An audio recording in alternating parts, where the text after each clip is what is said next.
পালা গানে যাওয়ার আগে বলবো, ভাষায় কথায় ছন্দে যদি কোথাও ভুল হয়ে যায় সন্তানের মতো মনে করে, ছোট ভাইয়ের মতো মনে করে ক্ষমা সুন্দর দৃষ্টিতে দেখবেন। চমৎকার একটি বন্ধনা রাখলেন, খেলেছ এই বিশ্ব লয়ে বিরাট ও শিশু, আনো মনে প্রভু আনো। সাম্যের কবি,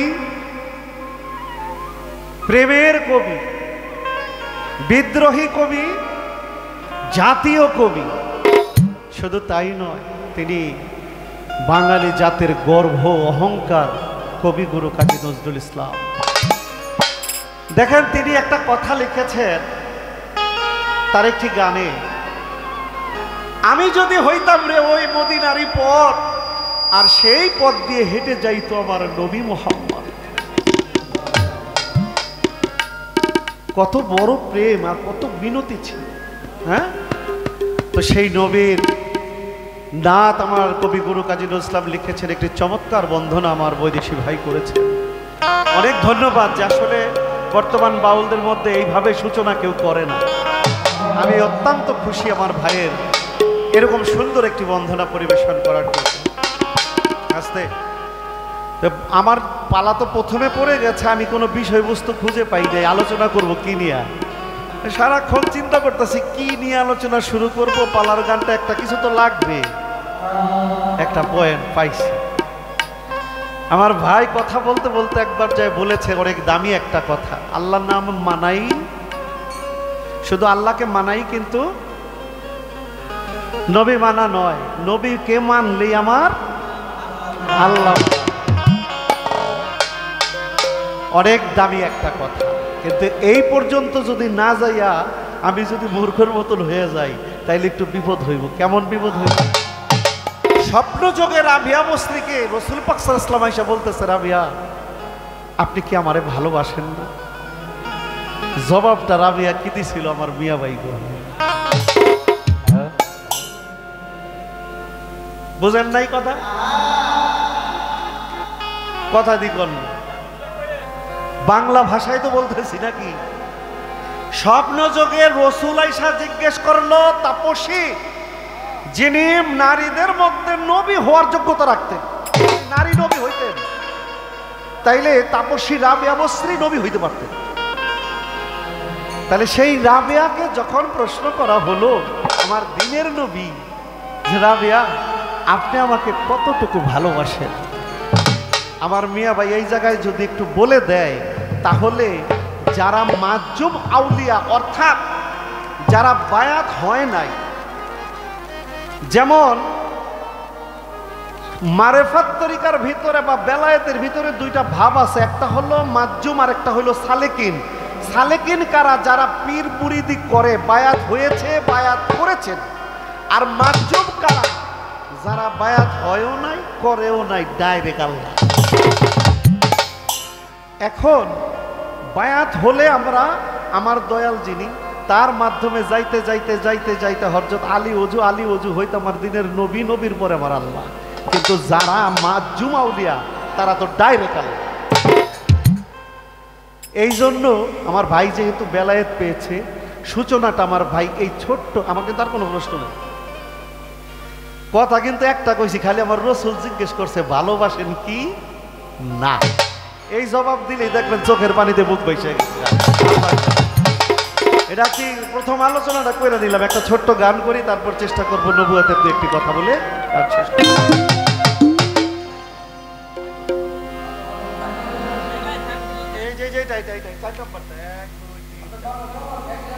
চার নম্বরটা একটু দিয়ে রাখো।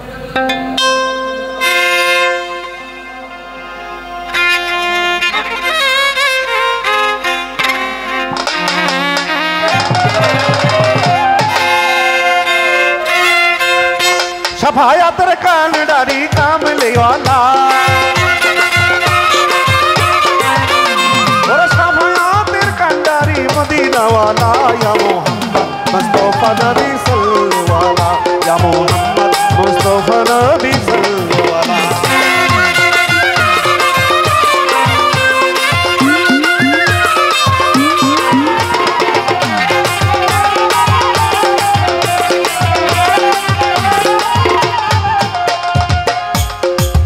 কেউ কেহ বলে নূরেরই পুতুল, কেহ বলে নবী গোলাপেরই ফুল।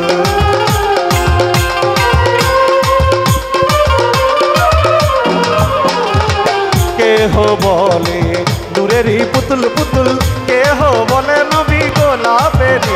ওরে নহে গোলাপ নহে পুতুল, শুধু নূর আল্লাহ। ওরে নহে গোলাপ নহে পুতুল, শুধু নূর আল্লাহ। ইয়া মুহাম্মদ মুস্তাফা নবী সাল্লাল্লাহু আলাইহি, ইয়া মুহাম্মদ মুস্তাফা নবী সাল্লাল্লাহু আলাইহি।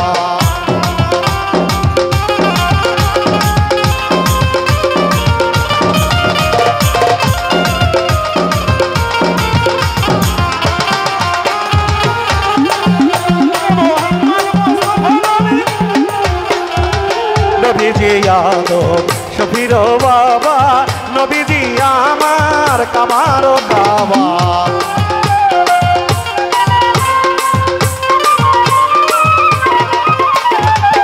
নবীজি নবীজি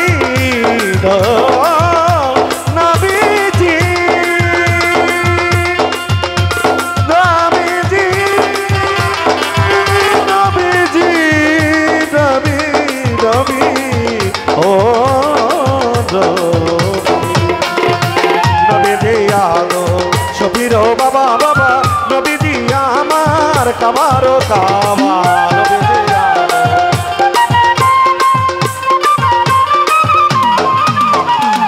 নবীজি আদম শফির বাবা, নবীজি আমার কাবারো কাবা। তার খাতিরে ওই কাবা করেছেন আল্লাহ, তার খাতিরে ওই কাবা করেছেন আল্লাহ। ইয়া মুহাম্মদ মুস্তাফা নবী কামলে ওয়ালা, ইয়া মুহাম্মদ মুস্তাফা নবী সাল্লাল্লাহু আলাইহি।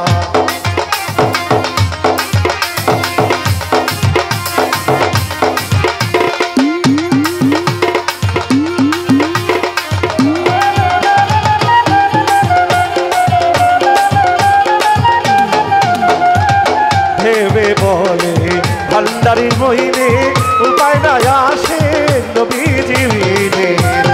বলে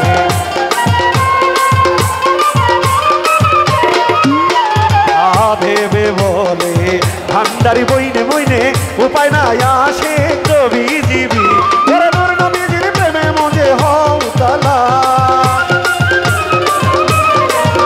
ওরে নূর নবীজির প্রেমে মজে হও তালা। ইয়া মুহাম্মদ মুস্তাফা নবী সাল্লাল্লাহু আলাইহি, ইয়া মুহাম্মদ মুস্তাফা নবী সাল্লাল্লাহু আলাইহি।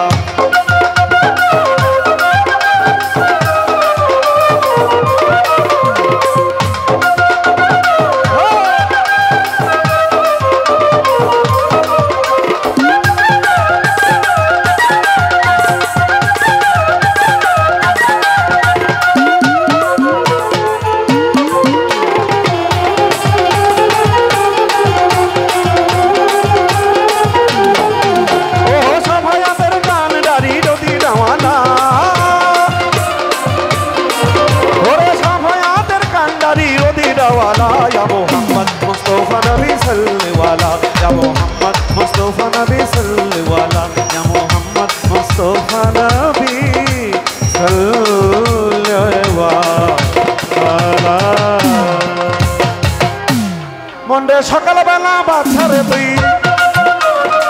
সকালবেলা বাছারে তুই, সকালবেলা বাছারে তুই, ফকির সন্ধ্যাবেলা। এই তো নদীর খেলা, এই তো বিদির খেলা, খেলা এই তো বিদির খেলা।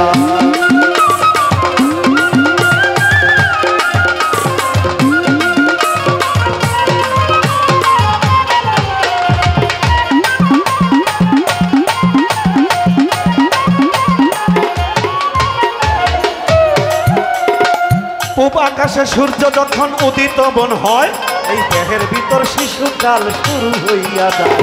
সেই সূর্য উঠে যখন মাথা বরাবর, দেহের মধ্যে হইয়া জায়গা যৌবনের খবর। সূর্য যখন ওঠে বাবা মাথা বরাবর, এই দেহের ভিতরে হয়ে জায়গা যৌবনের খবর। ওরা যখন সে পশ্চিমে গেল, ওরা আয়ু বেলা ডুবে এলো। ওরা যখন সে পশ্চিমে গেল, আয়ু বেলা ডুবে এলো। বাড়লো মরণের জ্বালা, এই তো নদীর খেলা, এই তো নদীর খেলা, খেলা এই তো নদীর খেলা।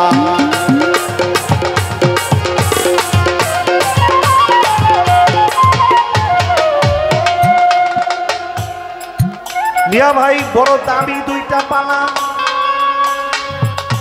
একটা নবুয়ত আরেকটা হইল বেলায়েত। এই জামানার মধ্যে শিক্ষিত ছেলে মেয়ে, মিডিয়ার মোবাইল, অনেক ইউটিউবার চ্যানেল, আমার প্রিয় ভাইরা রয়েছে, আছে অনেক অভিমত। ফালতু পেঁচাল অপ্রয়োজনীয় কথাবার্তা, আল্লাহ বাড়তি কথা পছন্দ করেন না। সূরা তাওবার 6 নম্বর আয়াতে আছে বর্ণনা। আমরা কিন্তু এমন বিষয় নিয়ে কথা বলবো যেটা ধর্মে আঘাত লাগবে, ধর্মীয় অনুভূতিতে আঘাত লাগবে, এটা বিশেষ করে আমি ইমন সরকার পছন্দ করি না। কিছু মূল্যবান প্রেমের কথা, কিছু ভাবের কথা বলবো, আসলে শুনবেন করে মান্যতা। পেয়েছি একটা বড় ভাবের গায়ক, আমার হৃদয়ের একজন মানুষ, অনেকদিন পর হইল দেখা দেখি, তাই তো তার কাছে কিছু ভাবের কথা আমি গেছি রাখি। আপনারা আমার কথা কি বুঝছেন বাবা? 1000 কেজি ওজনের একটা প্রশ্ন করছি তার কাছে, রেজাল্টটা লাগছে কোন জায়গায় আপনি টের পাইছেন আপনারা? নবীরে না মানলে, নবীরে ভালো না বাসলে আল্লাহকেই আর ভালোবাসা হবে না। আমার মিয়া ভাই দেখেন গাইমে যাবো এই প্রশ্নের জবাব দিতে চাই। এই জন্য আমার মিয়া ভাইয়ের আর কোনো প্রশ্ন আমি করবো না, একটাই রয়েছে, একটাই যথেষ্ট। খালি দেখেন না মধু করতে যায়। তাইলে এবার নবুয়ত সম্পর্কে আমি বাজার কিছু বলিবার চাই। বিভিন্ন প্রকারের নবুয়ত বিভিন্ন নবীরা পেয়েছে আপনাদের শুধাই। যেমন সুলেমান নবীর নবুয়ত ছিল হাতের আংটি, আংটি আংটি রিং, এটারও ভিতরে হলিউডের একজন পরিচালক ছিল লন ক্লাইভ নাম, যাই যে প্রচার করে হলিউড, বলিউড, ডালিউড, হলিউড, এই হলিউডের সিনেমা করেছে। সিনেমার নাম হলো দ্য লর্ড অফ রিং, অর্থাৎ বাদশাহের আঙ্গুটি।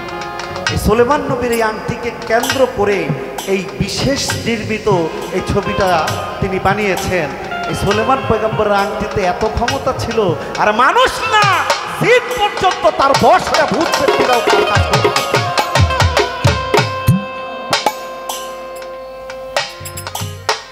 সুলেমান নবী হাতের লাঠি ডানা লইয়া ভর দিয়ে কইতাছে, এই ভূত পেত্নীর দলেরা জিনেরা কাজ করতে থাক।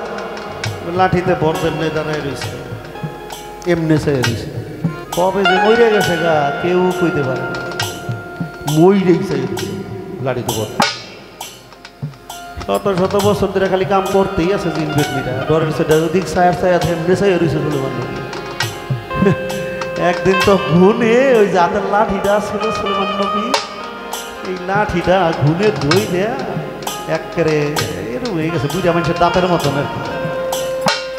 বেকা একাই দিয়া রাস্তে করে যখন লাঠি ঘুনে খেয়ে ফেলাইছে, গেছে বইরে সুলেমান নবী বইরে গেছে। জিনের কয় সর্বটা এটা বইরে দিয়েছে কত আগে, আমরা তো বুঝতে পারি নাই। এত পাওয়ার ছিল এই আংটি, যার হাতে ছিল তার এত পাওয়ার ছিল। এটা জানেন অনেক বড় কাহিনী। কেন বললাম? এক এক নবীর কাছে এক এক রকম নবুয়ত এসেছে, কিন্তু আমার দিনের রাসূল নবী পাক সাল্লাল্লাহু আলাইহি ওয়াসাল্লাম তার কাছে যেটা এসেছে মোহরে নবুয়ত, সিল মারা, মানে আপনার সার্টিফিকেট হইলেই তো হবে না, একটা সিল লাগবে না, যে সার্টিফিকেটটা দিলে সিল মারা। সিলটা আমার রাসূলের যে নবুয়তটা ছিল, এটা সিল মারা একটা নবুয়ত ছিল। তো আমার এই রাসূল পাক সাল্লাল্লাহু আলাইহি ওয়াসাল্লামের এই নবুয়তটা এত মহামূল্যবান ছিল আর এত পাওয়ার ছিল। আপনারা জানেন প্রথম আসমানে যখন আমার রাসূল মিরাজে যায়, বাবা আপনারা কি বিরক্ত হচ্ছেন? একটু কথা বললেন তাহলে মনে করবো মনোযোগ আছে। তো জিবরাইল আলাইহিস সালাম যাই কইতাছে দরজা খোলো, কই দরজা তো খুলমু, তোমার লগে আরেকজনকে, কই এটা আল্লাহর হাবিব। আল্লাহর হাবিব বিশ্বাস করিনি, আল্লাহর হাবিব। জিবরাইলকে আমারও বিশ্বাস করো না, কয় না বিশ্বাস করি না। কয় তাইলে দরজাটা খুলবাই না? কয় না খুলবো না। আমার আল্লাহ রাসূল বলতেছে, আল্লাহ আপনি আমার দাওয়াত করে আনলেন, আপনার দারোয়ান দিয়ে আমার দিয়ে দরজা খুললেন না। কয় হাবিব আপনার নামে একটা সার্টিফিকেট দিয়ে দিছি, সার্টিফিকেটটা খালি একটু দেখায় দেন। তো জিবরাইল বলতেছে, এই তুমি যে বিশ্বাস করো না এটা আল্লাহর হাবিব, তাহলে এক কাজ করে ছিদ্র দিয়ে চাও, দেখো এটা আল্লাহর হাবিব নাকি। রাসূল খালি একটু ঘুরাইয়া তার পিঠটা দেখাইছে, পিঠের নবুয়তের পাওয়ারে সঙ্গে সঙ্গে ওই পাহারাদার মেহতার মালিক অজ্ঞান হয়ে গেল। হুশ পাওয়ার পর প্রথম আসমানের দরজা খুলে নবীর চরণের মধ্যে ধরে মাপ চেয়ে বলছে, আপনি যে আল্লাহর নবী সেটা আমার বিশ্বাস হয়ে গেছে, আমাকে ক্ষমা করে দেন, আমি বুঝতে পারি।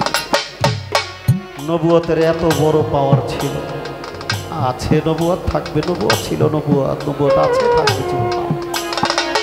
এই পর্যন্ত কথা আমি সামনে বাড়তে চাই না ওরে জোরের ভাই। আমার মিয়া ভাইও দাঁড়াইয়া কিছু জিজ্ঞেস করলে তখন আমি জবাব দিতে চাই। জবাব দিবেন, জবাব দিবেন, জবাব দিবেন, জবাব দিবেন, জবাব দিবেন, জবাব দিবেন বাজাইয়া বেহেলা। এই তো নদীর খেলা, এই তো নদীর খেলা, খেলা এই তো নদীর খেলা।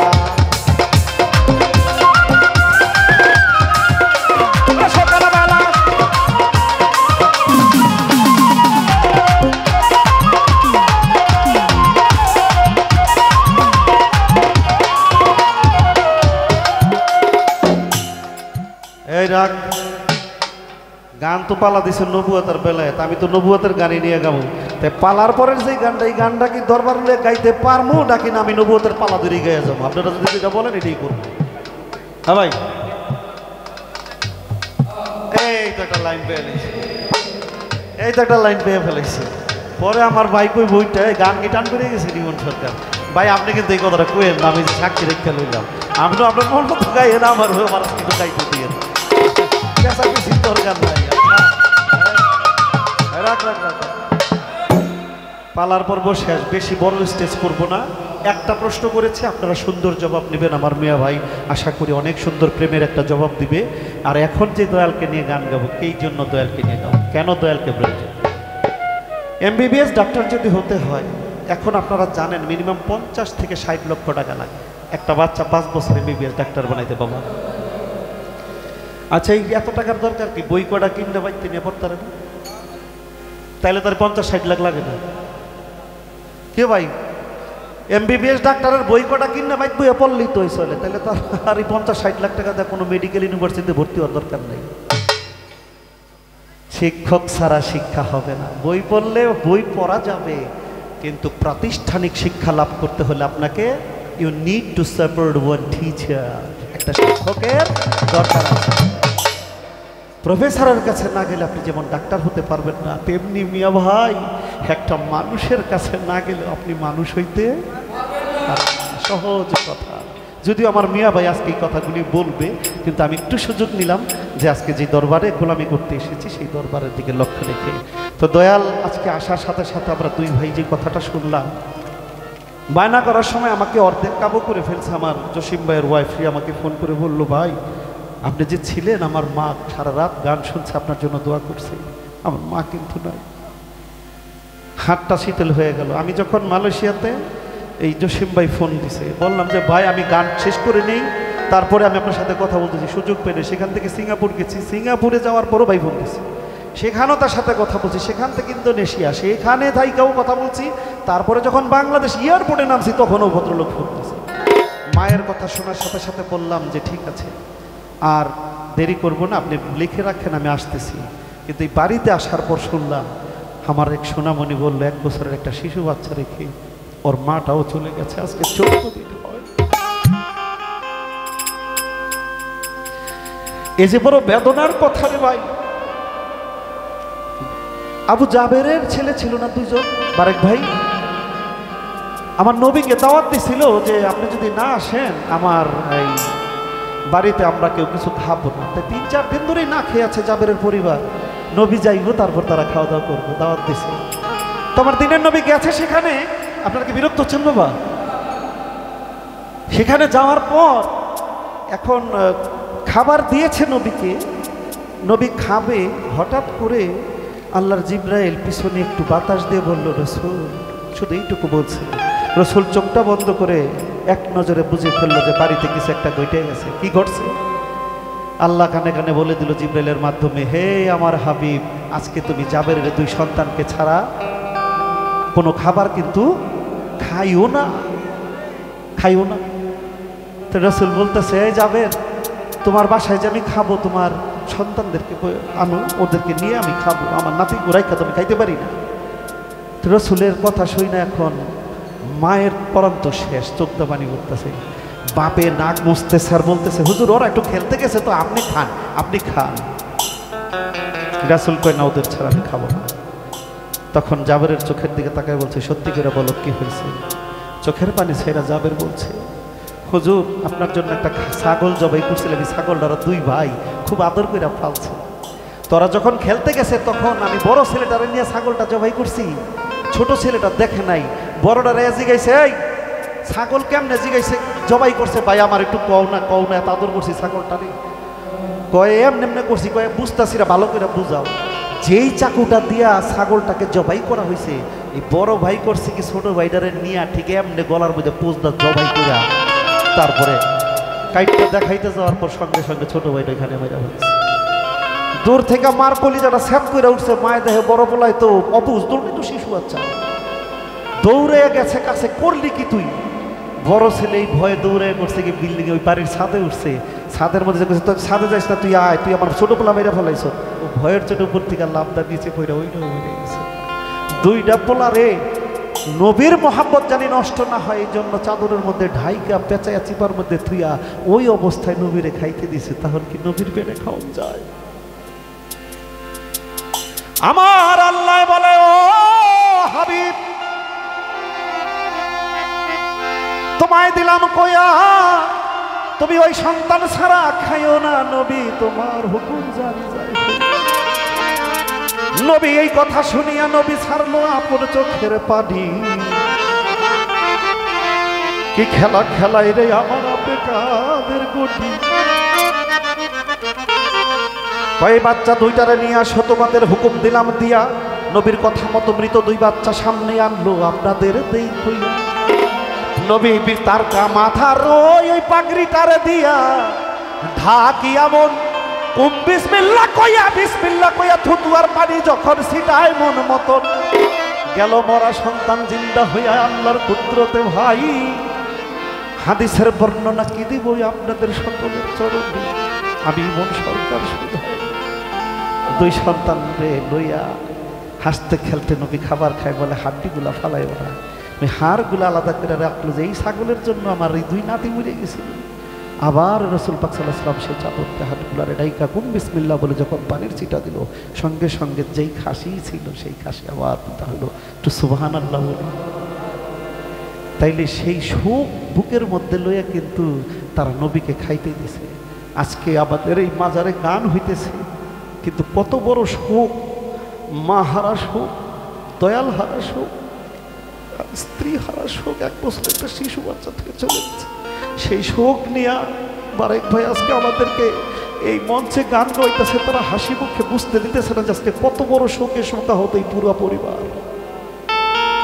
নিদান কালে সন্তান হারাইছে দুঃখ নয়, মা হারাইছে দুঃখ নয়, বাপ হারাইছে দুঃখ নয়। দয়াল যদি থাকতো সব দুঃখ দয়ালটা শুধাই না।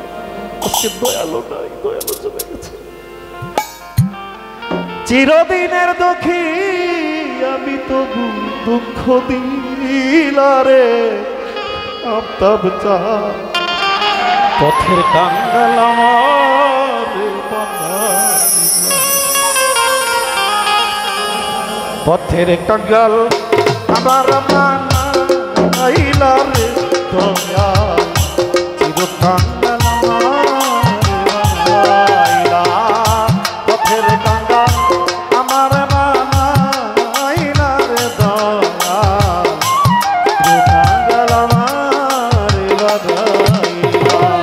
চিরদিনের দুঃখী আমি তবু দুঃখ দিলাম।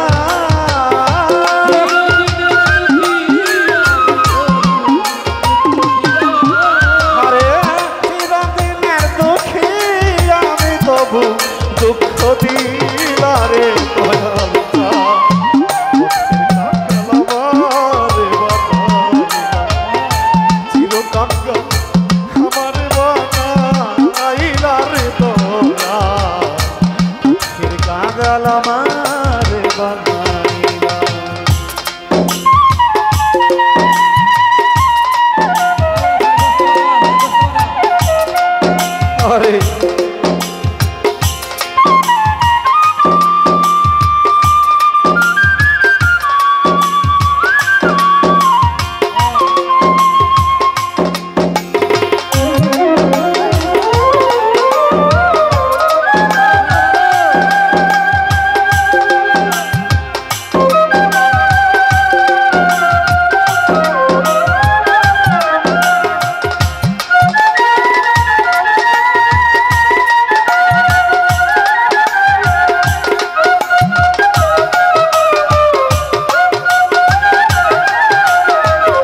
তো আমায় না ঠাই দিলা দয়াল আমায় না ঠাই দিলা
তারে করলা কালার দয়া তারে করলা কালা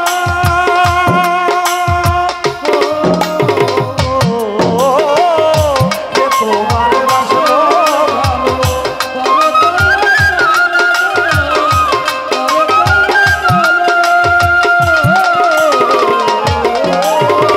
যে তোমারে বাসে ভালো তারে করলা কালার দয়া তারে করলা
পারের কান্নারি ও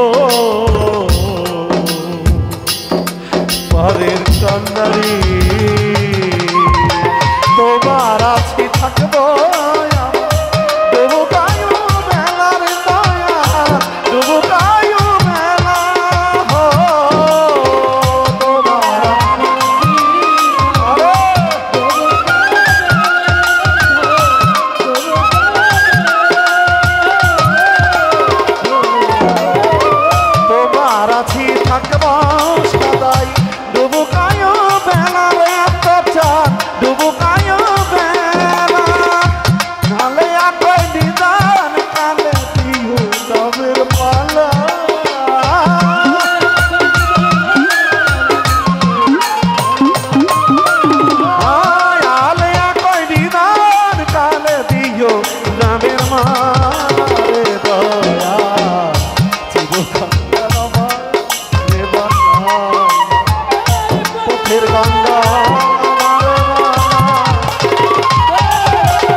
এটা মিউজিকের সময় এই কামনা করতে হইব,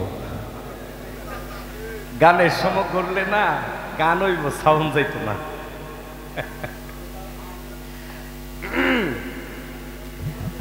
উভয় শিল্পীর বন্দনা প্রার্থনা শেষে আমাদেরকে চমৎকার দুটি পালা দেওয়া হলো নবুয়তার বেলায়। আমার ভাই ইবন সরকার চমৎকার গান করে পালার মধ্যে আমার কাছে একটি জিজ্ঞাসা রাখলেন। জিজ্ঞাসাটা হলো এই যে রাবিয়া বস্তি তাকে স্বপ্ন যুগে এসে আল্লাহর রাসূল বলেছিল, হে রাবিয়া তুমি কি আমাকে ভালোবাসো না? রাবিয়া বস্তি কি বলেছিল? প্রশ্নটা বেলায়েতে আমি একটি গান করি আগে পালার মধ্যে, চেষ্টা করব জবাব করার জন্য ইনশাল্লাহ।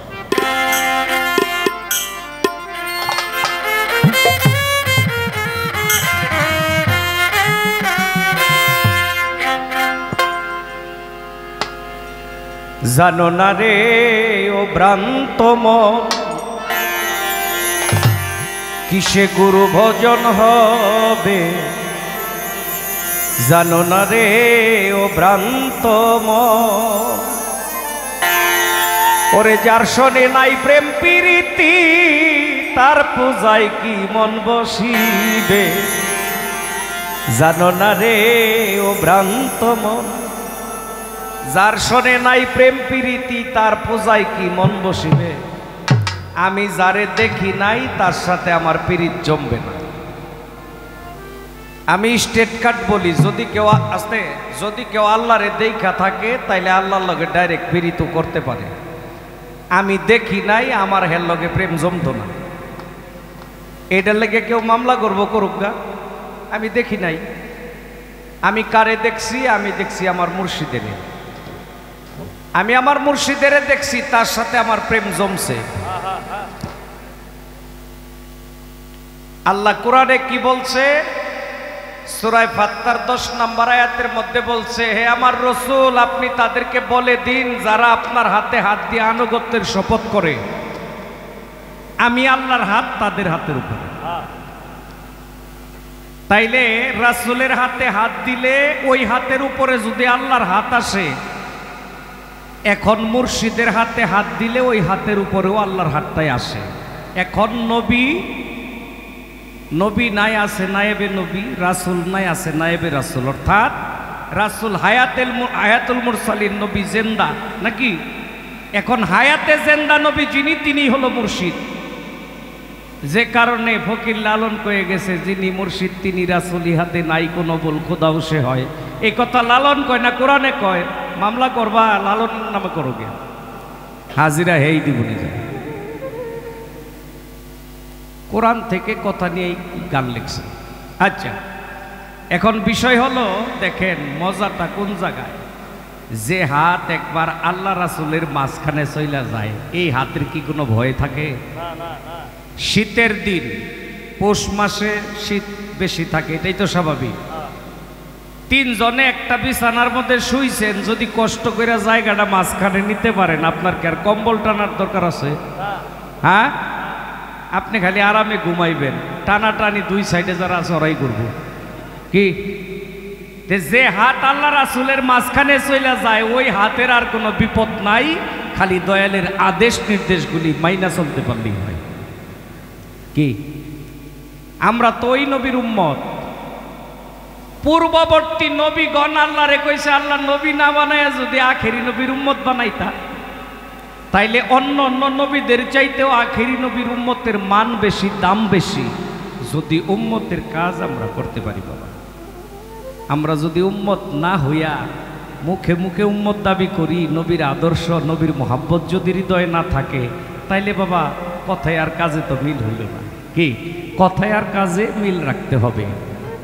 সাধক গানে বলেছে, যার শোনে নাই প্রেম প্রীতি, তার পূজায় কি মন বসিবে, জানো না রে ও ভ্রান্ত মন, কিসে গুরু ভজন। পৃথিবীর মধ্যে এমন কোনো মানুষ নাই যে মানুষটার জীবনে গুরু আসে নাই। প্রত্যেকের জীবনেই গুরু আছে। গুরু ছাড়া কোনো মন্ত্রও নাই, গুরু ছাড়া কোনো কর্মও নাই। আমি গান করি, আমার গানের গুরু আছে। এক বেটা কি কয় ড্রাইভার, সেও তো একজন গুরু ধরে চালক হয়েছে নাকি? প্রত্যেকটা ক্ষেত্রেই দেখবেন একজন গুরু, মানে যার কাছে যা শিখবেন ওই কাজের গুরু আপনার উনি। এই জন্য বলছে, মাতা গুরু পিতা গুরু, গুরু জ্যেষ্ঠ ভাই, তার চেয়ে অধিক গুরু ভজনেতে পাই। দীক্ষা গুরু পৃথিবীর মধ্যে একজনই থাকে, শিক্ষাগুরু অনেক থাকে একটা মানুষের জীবনে। আর দীক্ষাগুরুর আদেশ নির্দেশ যদি কেউ পালন করে, সে এহকাল এবং কি পরকালে তরে। আর যে দীক্ষাগুরু মানে না, দীক্ষাগুরু বুঝে না, দীক্ষাগুরু গ্রহণ করে না, আমি মনে করি ওর মতো হতভাগা এই দুনিয়ার বুকে আর হয় না। একমাত্র দীক্ষাগুরু নাই কার? দীক্ষাগুরু নাই মকরম শয়তানের। জালালউদ্দিন রুমি রহমাতুল্লাহ আলাইহি তার মসনবী শরীফের মধ্যে বলছে, যার পীর নাই ওর পীর শয়তান। আজকে আমি বারেক বৈদেশি বলি, সারা জীবন কাবা ঘরের ইমামতি করলেও লাভবান হইতে পারবেন না যদি বায়াতে রাসূল গ্রহণ না করেন। কারণ আপনি তো আল্লাহর মানেন না। আল্লাহকে মানতে গেলে আল্লাহর কোরআন মানতে হবে নাকি? কোরআনের মধ্যে আল্লাহ কি বলছে? ইয়া আইয়ুহাল্লাযীনা আমানুত্তাকুল্লাহা হাক্কা তুকাতিহি ওয়া লা তামুতুন্না ওয়া আনতুম মুসলিমুন। সূরা আল ইমরান 102 নম্বর আয়াত। আল্লাহ বলে, হে ঈমানদারগণ, মানে ঈমানদারদেরকে ডাইকে আল্লাহ বলতেছে, হে ঈমানদারগণ, মুসলমান না হয়ে কেউ মইরো না। তাইলে এখন তো যুগ আধুনিক হয়ে গেছে, মোবাইলের মধ্যেও কোরআন আছে, সার্চ দিয়ে দেখেন মুসলমান শব্দের অর্থ কি। মুসলমান শব্দের অর্থই হইতেছে আত্মসমর্পণকারী। যে আত্মসমর্পণ করছে সে মুসলমান, তার জন্য ইসলাম ধর্ম। নামাজ রোজা হজ জাকাত কালেমা এইগুলি কি খ্রিস্টানদের নাকি? হিন্দুদের। এই কর্মগুলি কার? যে মুসলমান হয়ে গেছে তার জন্য ইসলাম ধর্মের কর্মগুলি তার উপরে বর্তায়। অন্য ধর্মের মানুষের এই কর্ম লাগে না। তাইলে আগে মুসলমান হইতে হবে, আর মুসলমান হইতে গেলে এই মুর্শিদের দরকার।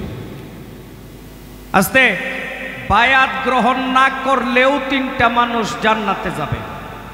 প্রত্যেকটা মানুষের বায়াত গ্রহণ করতে হবে যেহেতু আল্লাহর হুকুম, তবে 3টা মানুষ ছাড় পাওয়া যাবে। এক, যদি রোড অ্যাক্সিডেন্টে কেউ মারা যায় তার স্থানটা হবে শহীদের কাতারে। দ্বিতীয়, দিনের জন্য ধর্মের জন্য যুদ্ধ করতে গিয়া যদি কেউ শহীদ হয়ে যায় তার ছাড় পাওয়া যাবে। কয়টা হইল? 2টা। 3 নম্বরে কোনো মা যদি সন্তান প্রসব করতে গিয়া ইন্তেকাল করে, এই 3টা মানুষ শহীদদের কাতারে স্থান পাবে। তারা বায়াত না হইলেও আল্লাহর দরবারে তারা সম্মানিত হবে। এছাড়া প্রত্যেকটা মানুষে বায়াত গ্রহণ করতেই হবে। যারা মজ্জুমাউলিয়া বাবা, আমরা হয়তো জানি না, আমরা হয়তো অনেকেই মনে করি যে তারা মনে হয় বায়াত করে না, যেহেতু তাহলে মনে হয় বায়াত হইছেও না। আমাদের হয়তো জানাটার মধ্যে ভুল থাকতে পারে, কারণ বায়াত না হইয়া কেউ আল্লাহর প্রিয় হইতে পারে না বাবা।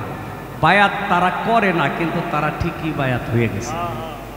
দেখেন আমাদের বাংলাদেশে মজ্জুমাউলিয়া যারা আছে এদের জীবনী বইয়েই দেখেন প্রত্যেকেরই গুরু আছে, মুর্শিদ আছে, কিন্তু ওরা পিরালি করে নাই, মানে মুরিদ করে নাই, নিজেরা ঠিকই মুরিদ হয়েছে। পৃথিবীর মধ্যে শ্রেষ্ঠ বিশ্ব আশেকে রাসূল বা আশেকুল শিরোমণি বলা হয় একজনকে। সে কে জানেন? হযরতে পাগল ওয়েস করুনি। তার জীবনী পড়াও দেখবেন সে আমার নবীর লগে এমন প্রেমী করছে যার কারণে তার উপাধি হইতেছে আশেকুল শিরোমণি, বিশ্ব আশেকে রাসূল। ওই লোকটার জীবনী পড়াও দেখবেন সে বায়াত হয়েছে মাওলা আলীর কাছে। নবীর আশেক, কিন্তু বায়াত হয়েছে মাওলা আলীর কাছে, কারণ জাগতিকভাবে সে আমার নবীকে পায়। গান গাই, যার শোনে নাই প্রেম প্রীতি, যার শোনে নাই, যার শোনে নাই প্রেম প্রীতি, তার পূজায় কি মন বসিবে। জানো না রে ও ভ্রান্ত মন, কিসে গুরু ভজন হবে। জানো না রে ও ভ্রান্ত মন।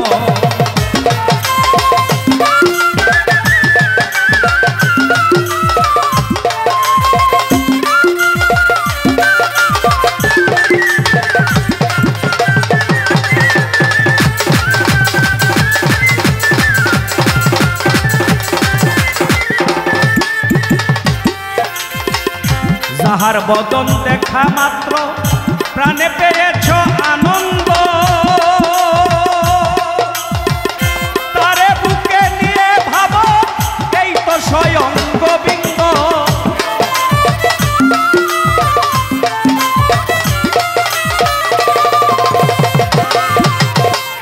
যাহার বদন দেখা মাত্র প্রাণ পেয়েছ আনন্দ, তারে বুকে নিয়ে ভাবো এই তো স্বয়ং গোবিন্দ। এই তো স্বয়ং গোবিন্দ দিয়ে তার প্রতি অঙ্গে প্রতি অঙ্গ করিও দয়ালের সঙ্গ।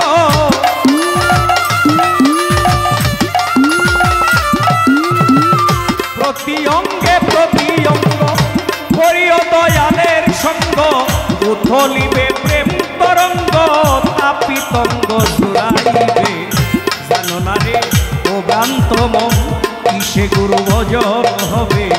জানো না রে ও ভ্রান্ত মন।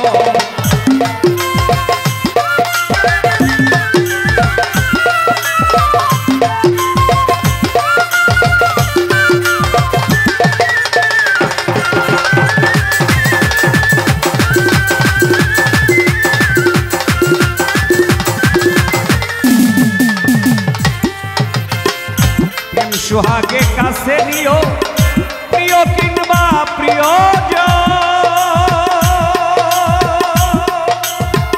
প্রাণ বল্লভ গোবিন্দ জেনে দিও তারে আলিঙ্গন।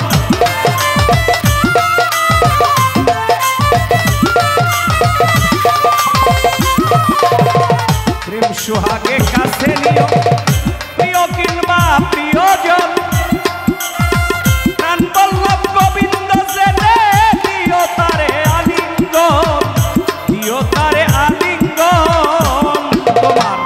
মুখে যাহা মিঠা লাগে সপে দিও গুরুর ভুগে।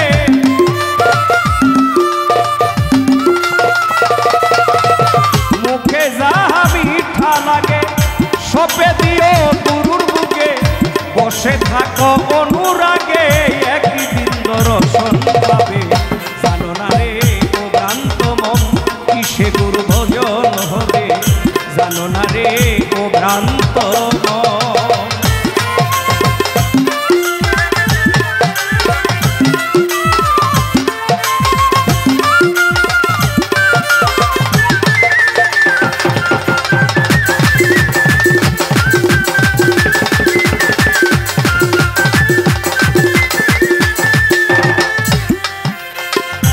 সবার চেয়ে গোপন বিষয় যার সাথে আদান প্রদান, তার প্রতিমায় পূজা দিতে লাগে না রে ভেদ বিধান।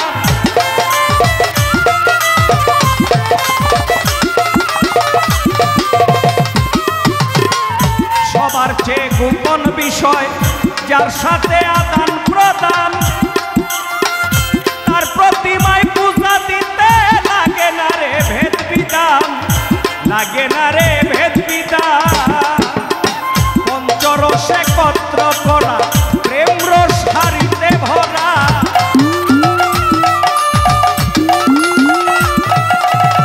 পঞ্চরসে একত্র করা প্রেম রস হারিতে ভরা। বল্লভে কয় পাইছে যারা ভাবের মরা মরছে হবে, জানো না রে ও ভ্রান্ত মন কিসে গুরু ভজন হবে, জানো না রে ও ভ্রান্ত মন। যার শোনে নাই প্রেম প্রীতি, যার শোনে নাই, যার শোনে নাই প্রেম প্রীতি, তার পূজাই কি বলবো শিবে, জানো না রে ও ভ্রান্ত মন কিসে গুরু ভজন হবে, জানো না রে ও ভ্রান্ত মন।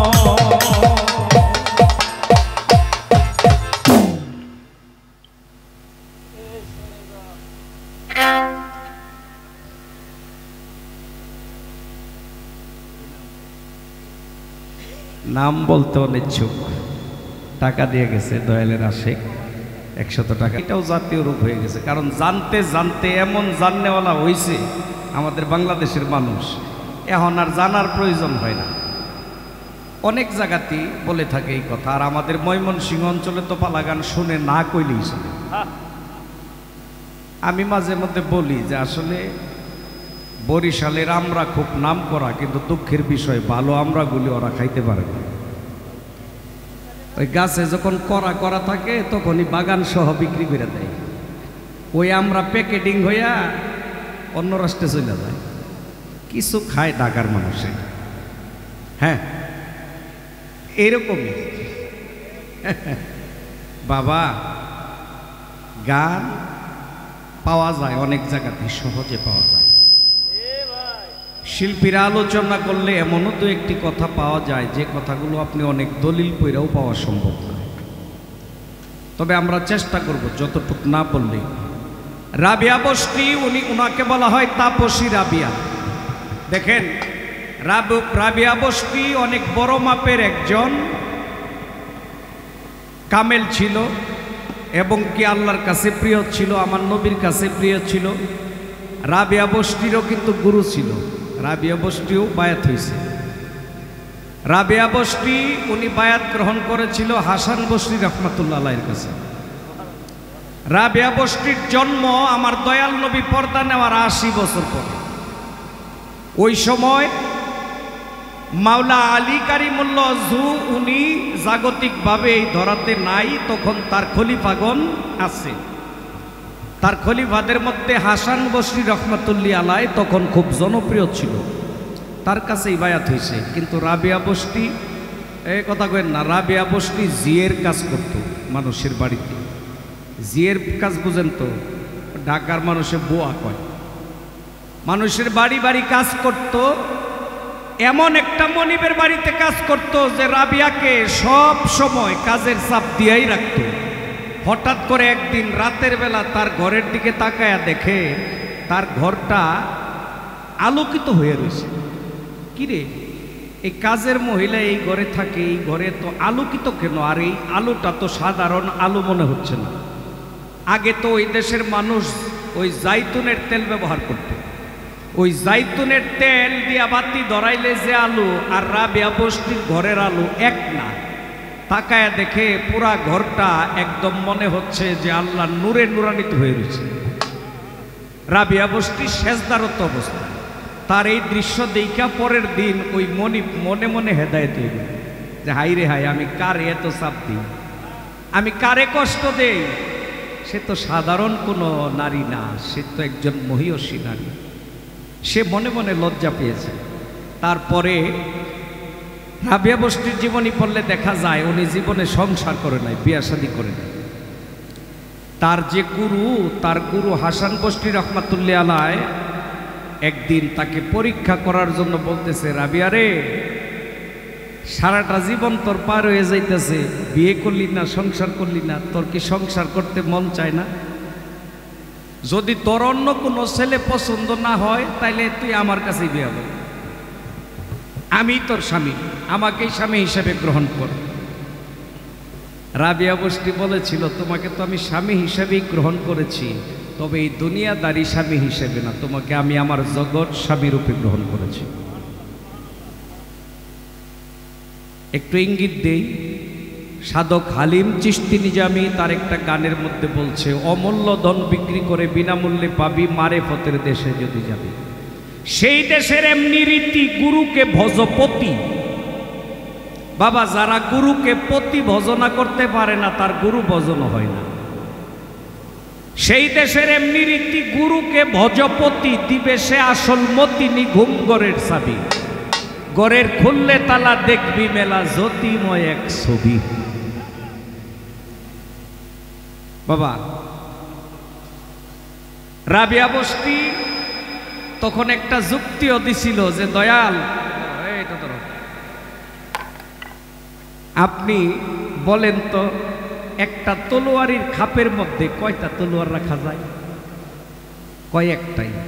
কয় একটাই যদি রাখা যায় তাহলে আমার এই যে হৃদয়ের যে খাপটা, এই হৃদয় তলোয়ারের যে খাপটা, এই হৃদয় তলোয়ারের খাপের মধ্যে আমি আমার জগৎ স্বামীকে জায়গা দিয়েছি, আর আমার দুনিয়াদারি কোনো স্বামীকে আমি জায়গা দিতে পারবো না।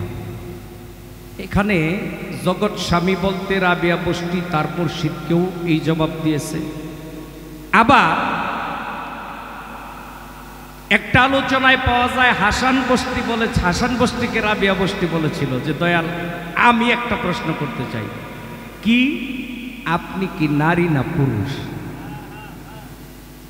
হাসান বস্তি রহমতুল্লাহ আলাইহ কয়, রাবিয়া রে, এটার জবাব আজকে দেওয়া যাইব না, এখানে লোকজন আছে, অন্য একদিন দিমুনি। হাসান বস্তি রহমতুল্লাহ আলাইহ যখন পর্দা নেয়, পর্দা নেওয়ার পরে তাকে মাটি মঞ্জিল করার জন্য নিয়ে রওনা দিচ্ছে খাটিয়াই করে। রাবিয়া বস্তি তো ছিল পাগল। পাগল মানে ওই যে ব্রেন শট পাগল না, সে তো সত্যিকারেই আল্লাহ আল্লাহ রাসূলের পাগল ছিল, মুর্শিদের পাগল ছিল।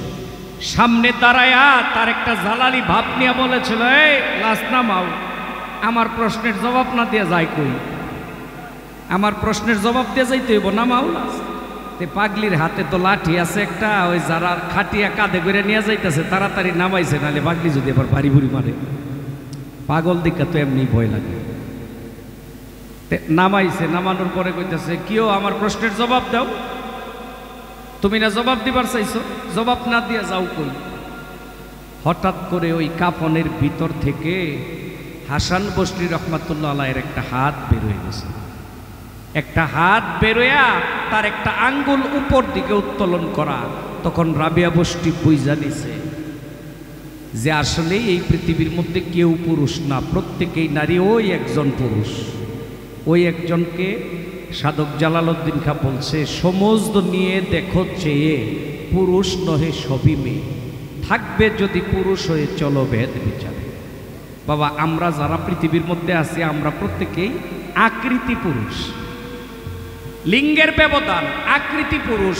মূলত পুরুষ ওই একজন যিনি স্রষ্টা। পুরুষ শব্দের অর্থই হইতেছে শক্তি, আর সকল শক্তির মালিক কে? আল্লাহ। বাবা, আমরা কেবল আকারে পুরুষ, কিন্তু প্রকৃত পুরুষ ওই একজনই, আমার মহান মালিক।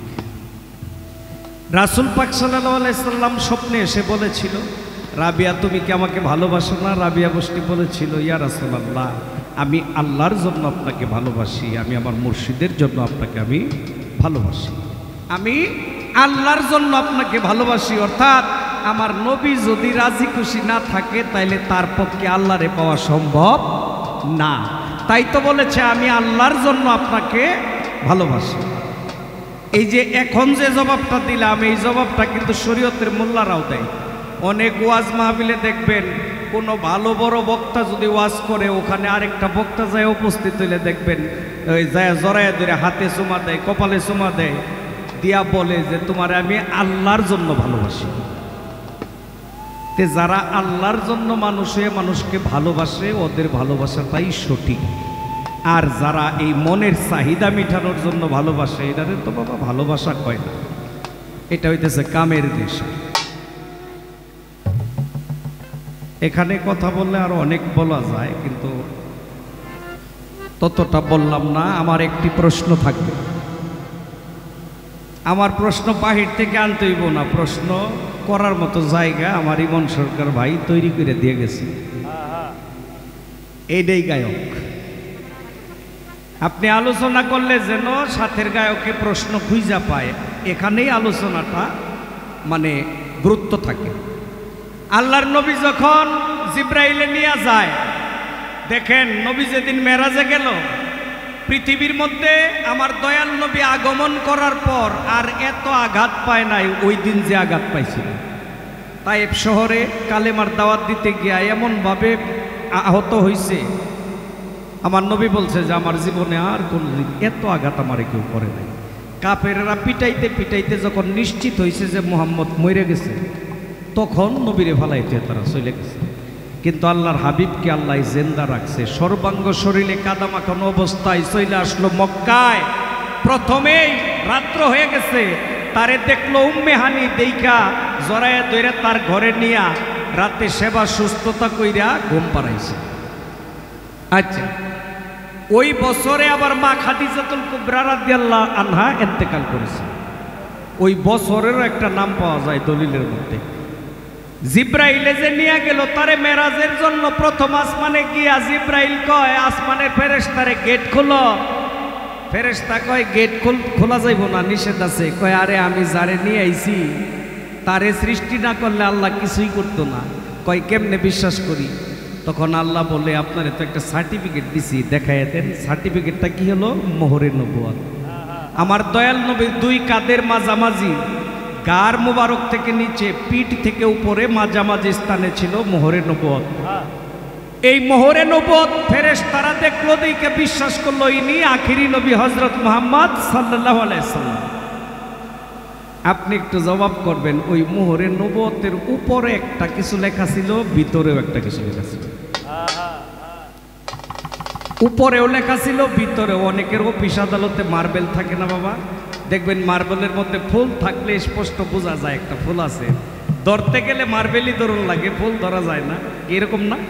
আমার দয়াল নবীর মোহরে নবুয়তটা ছিল ওই রকম, ভিতরের লেখাটাও দেখা যাইতো, উপরের লেখাটাও দেখা যাইতো। আমার একটু জানার বিষয়, এই লেখাটা কি? এই লেখাটা যে দেখে ওর মুখে আবার আরেকটা কথা উচ্চারণ করা লাগে। বুঝাইছে আপনাদের? মানে এমন একটা লেখা, ওই লেখাটা কেউ পড়লে তার আবার আরেকটা কথা উচ্চারণ করা লাগে। আমার একটু জিজ্ঞাসা রইল, লেখাটা কি? যে দেখে দেখা তার কি কইতে হবে?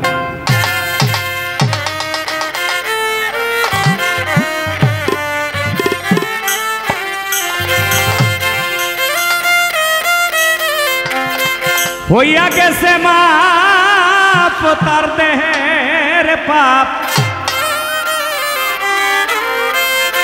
পুনর্জন্ম লইয়াছে আমার আত্রাপ সাবাবার, নেকে নজর যাহা নসিবে হইয়াছে।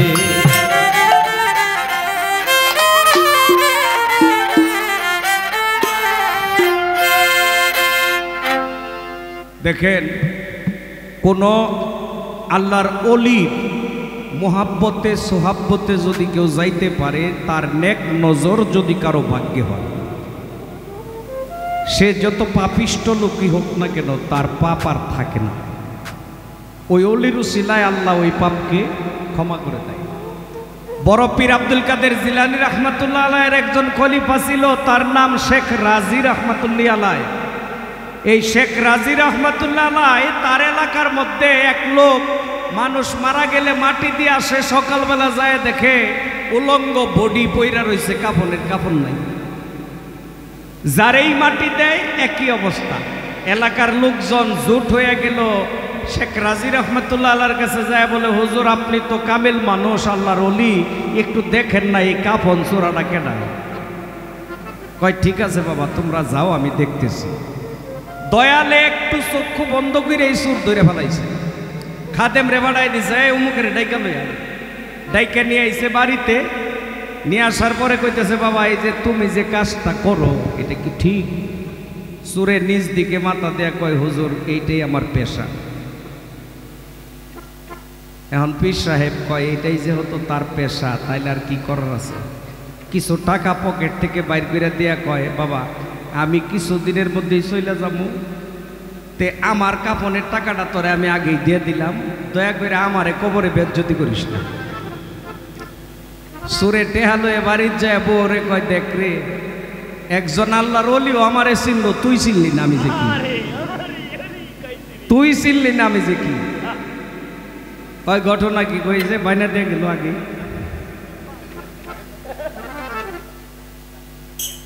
অল্প কিছুদিন পরেই বউ কয় তোমার কি বাইনা দিল না আমারে বিধবা করার ভাব করলো? কয় তুই বুঝস না, টিপ মেরা থাক।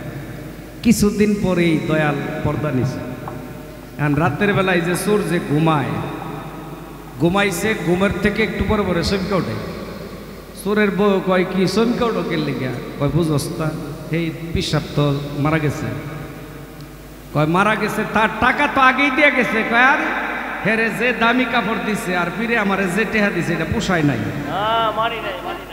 পোষায় নাই, এটা তো আমি মানছি না। স্ত্রী এত নিষেধ দিল মানলো না। খন্তি আর কোরাল নিয়ে গেছে, নিয়ে যায় কবর খুঁড়ছে। কবর খুঁড়া যখন কাফনের কাপড় ধরে টান দিছে, শেখ রাজি রহমতুল্লাহ আলাই উনিও থাবা দেয়া চোরের হাতে ধরছে। বাবা একটা মৃত মানুষ যদি জীবিত মানুষের থাবা দেয়া ধরে তার ভয়টা কি হয়? একটা চিৎকার দিয়ে বেটকি দিয়ে বইরে মরছে।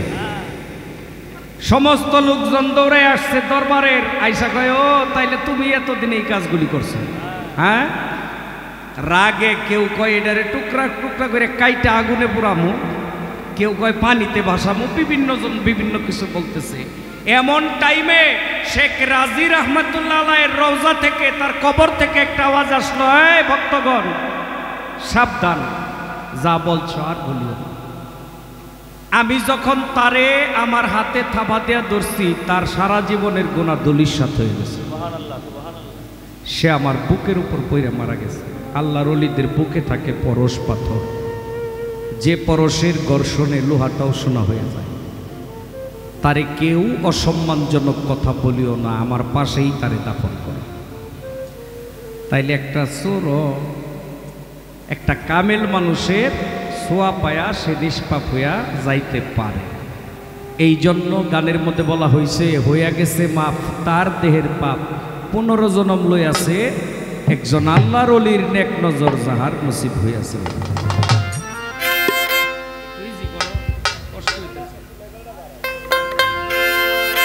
হইয়া গেছে মাপ তার দেহের পাপ,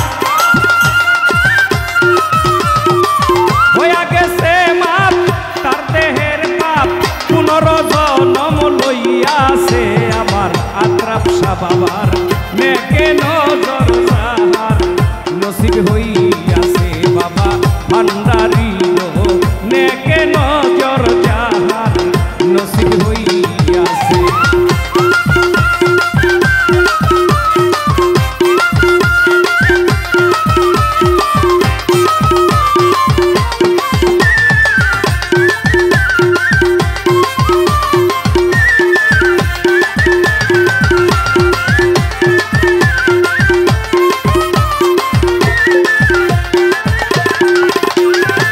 মুর্শিদেরও নামের মালা গলে যে জন কইরাছে,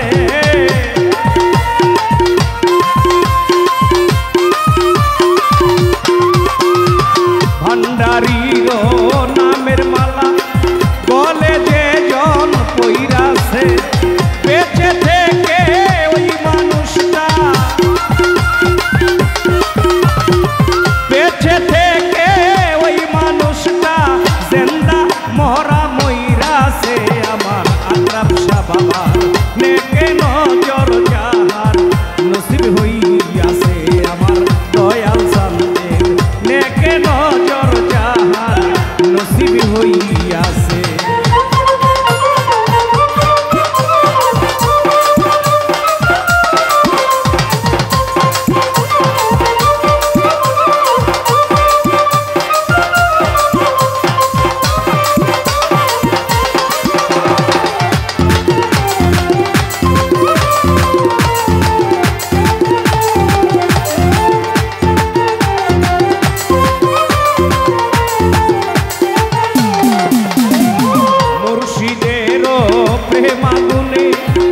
জন একবার পুইরাছে বাবা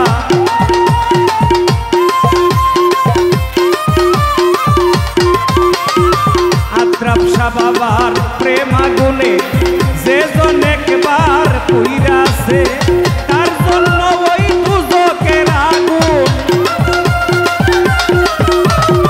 তার জন্য ওই দুজকের আগুন আরাম হইয়া গিয়াছে আমার দয়াল সামনে নেকে নজর জাহান নসিব হইয়াছে বাবা আত্রাপ সামনের নেকে নজর জাহান নসিব হইয়াছে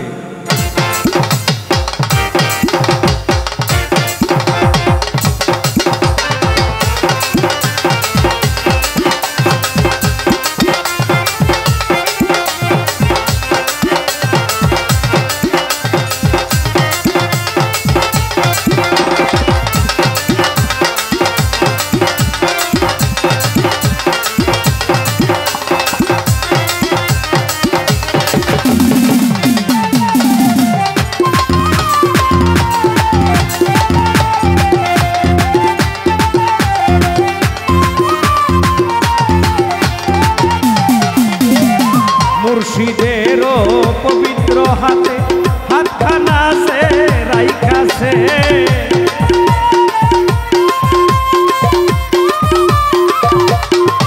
বাবা আত্রাপ সান্দের পবিত্র হাতে হাতখানা সে রাইখাছে বৈদেশি মারেকে বলেছে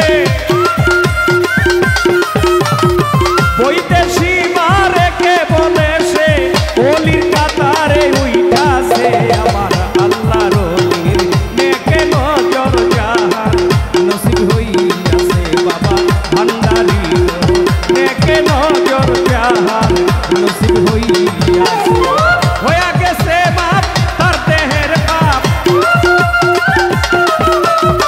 হইয়া গেছে বাপ তার দেহের বাপ পুনর্জন্ম লইয়াছে আমার ভান্ডারি নেকে নজর জাহান নসিব হইয়াছে আমার মইন বাবার নেকে নজর জাহান নসিব হইয়াছে আমার আত্রাপ শাহ বাবা নেকে নজর জাহান নসিব হইয়াছে।